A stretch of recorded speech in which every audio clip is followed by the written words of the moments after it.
Aloha, I'm Dennis McDougall, and this is Adam Tanners.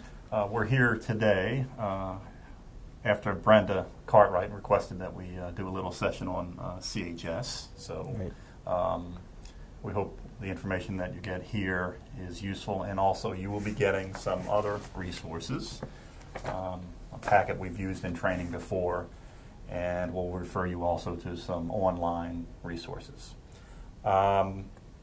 Purpose today is to give you, as master students who are interested in rehab counseling, I believe, give you some background on how to navigate the CHS process.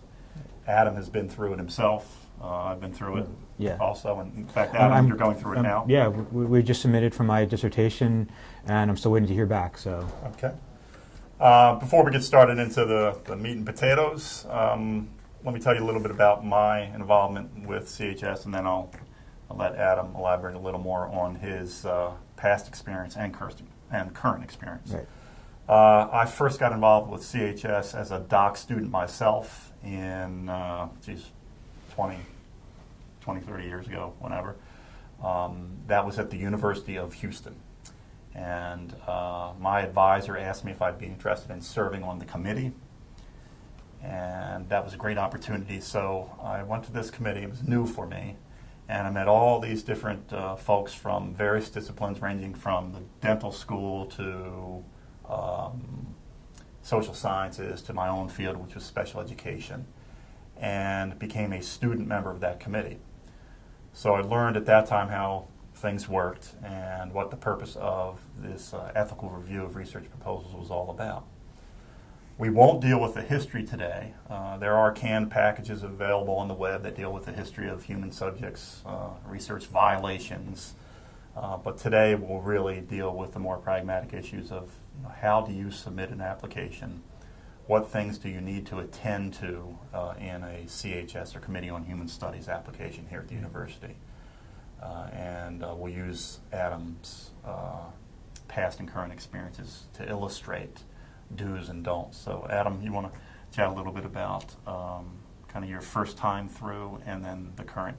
okay, well, my first time through is a little unique because the study I did for my pilot study, which I submitted through human subjects, I was the subject and the researcher. So as far as worrying about consent and all the issues that typically you need to worry about, I wasn't, because I knew I had consent. I knew I wasn't going to be putting in the subject in any danger. The subject knew better than anybody what the research was about.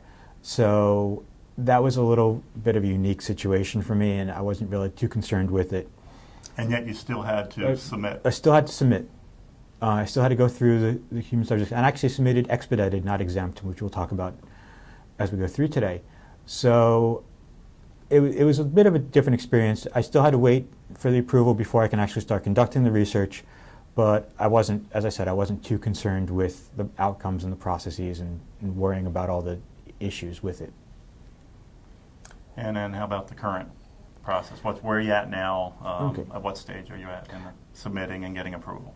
Waiting. I submitted it actually last week. I walked it over to the drop-off point, which is way across campus. For you guys down at KRS, it's even further. And so I dropped it off and I'm still waiting to hear back. It's in review, and I don't expect it to have any problems, but I'm in limbo right now. I can't do much of anything until I hear back and before I can start recruiting any subjects or participants for my study.